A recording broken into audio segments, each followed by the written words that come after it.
तो हम फिर से मिलते हैं वापस और आज हम पढ़ेंगे law of reflection of light, है ना। लास्ट क्लास हमने रिफ्लेक्शन के बारे में सब कुछ देख लिया था, उसके टाइप्स देख लिए थे, रेगुलर रिफ्लेक्शन क्या है, इरेगुलर रिफ्लेक्शन क्या है, दोनों चीज हमने पढ़ लिया। ठीक है, आज पढ़ना है कि रिफ्लेक्शन होता है तो उसका नियम क्या है। ठीक है, रिफ्लेक्शन का भी नियम है ना, और रिफ्लेक्शन का नियम क्या बोलता है, रुके ब्लू मार्कर से हम बताते हैं। ठीक है, तो आते हम लोग अगला टॉपिक रिफ्लेक्शन में, है ना। राइटिंग पे कोई नहीं जाएगा, ठीक है।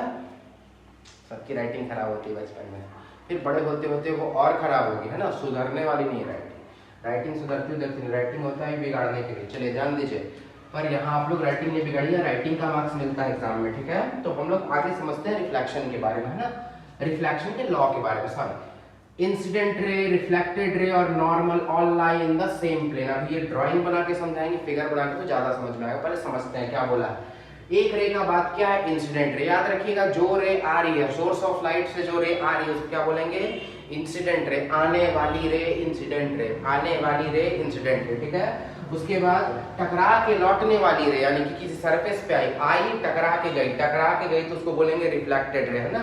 Incident ray, reflected. और नॉर्मल किसको बोलते हैं, नॉर्मल जो होता है वो इंसिडेंट रे और रिफ्लेक्टेड रे जिस पॉइंट पे मीट करती है ना, उसके टक टक टक टक टक टक टक बीच से एक पतला सा इमेजिनरी लाइन जाता है। ठीक है, टक टक टक मतलब वही डॉटेड लाइन का बात हो रहा है। ठीक है, तो इंसिडेंट रे, रिफ्लेक्टेड रे एंड नॉर्मल,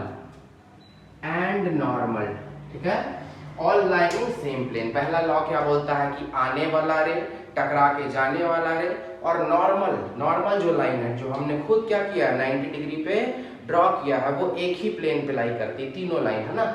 उसके बाद angle of incidence angle i और angle of reflection angle r. Angle i और एंगल आर हमेशा रिफ्लेक्शन के लॉ में बराबर होगा। इसको ऐसे समझते हैं, देखिए ये हमने बना लिया एक कपड़ा देखने वाला मिरर। ठीक है, इस पे लड़की लोग ज्यादा फोकस करती है। ठीक है, सुबह सुबह बिना मुंह धोए ऐसे मिरर के पास खड़े हो जाना है। ठीक है, मिरर भी गुस्सा हो जाता होगा, और उन लोग का काम ही यही है, उतना पे ध्यान नहीं देते। ठीक है, ये है आपका मिरर, है ना। मिरर में प्लेन मिरर है, अभी आगे पढ़ेंगे हम लोग प्लेन मिरर के बारे में।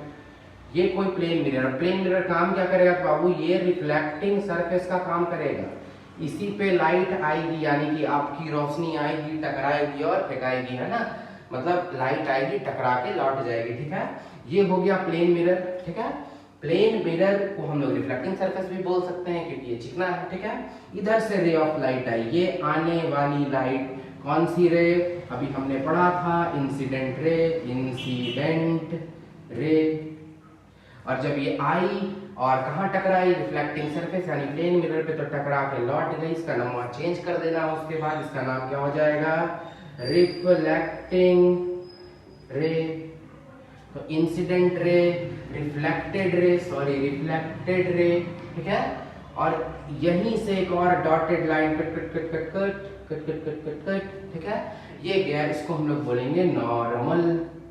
तो तीनों लाइन जो है एक ही पॉइंट पे क्या करे, लाई करे। देखिए ये इधर से आई सही, यहाँ मिली, ये टकरा के इधर गई, ये भी कहाँ मिली थी, यहीं पे मिली थी। ठीक है, इसको पीछे बढ़ाओगे यहीं मिलेगी।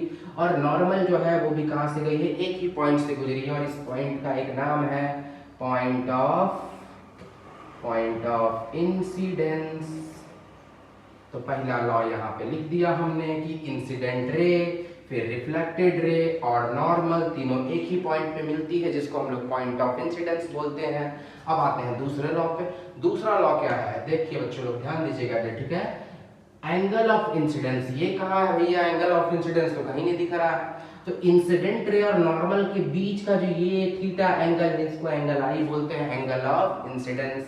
और इधर है एंगल ऑफ रिफ्लेक्शन, ये नॉर्मल, ये रिफ्लेक्टेड रे, इसके बीच का ये एंगल आर, यानी ये एंगल आई और ये एंगल आर हमेशा क्या होगा, बराबर होगा। ये क्या है, दूसरा नियम है, angle I is equals to angle R. ठीक है, यानी कि अगर नॉर्मल के साथ इंसिडेंट रे 30 डिग्री का एंगल बनाई है, तो रिफ्लेक्टेड रे भी 30 डिग्री का ही एंगल बनाएगी। तो कोई डाउट, रिफ्लेक्शन बहुत ही इजी सा टॉपिक था, ये अभी क्लास 8 का टॉपिक है, तो इजी तो होगा ही। ठीक है, इसमें कोई बहुत बड़ा बात था नहीं। ठीक है, तो दो लॉ है, इंसिडेंट रे, रिफ्लेक्टेड रे और नॉर्मल, या and normal all lie in same plane, and angle of incidence is always equal to angle of reflection. Hindi में बोला जाए तो आपतित किरण, परावर्तित किरण, ठीक है, और अभिलंब तीनों एक ही तल पे क्या होते हैं, मिलते हैं। और एंगल ऑफ इंसिडेंस यानी कि आपतित कोण और परावर्तित कोण दोनों क्या होता है, बराबर होता है, ठीक है। ये हिंदी हो गया इसका, ठीक है। ये आपको डायग्राम बना करके दिखाना है, 1 या 2 मार्क्स में क्वेश्चन पूछेगा, जैक बोर्ड के लिए ज़्यादा इंपॉर्टेंट है, सीबीएसई बोर्ड में क्वेश्चंस नहीं आते हैं, ठीक है। इस पे न्यूमेरिकल्स आ सकता है, ठीक है। तो उम्मीद है आपको रिफ्लेक्शन समझ में आएगा। अभी हम लोग आगे न्यूमेरिकल करेंगे इस पे, ठीक है। 2 न्यूमेरिकल 3 न्यूमेरिकल बहुत है।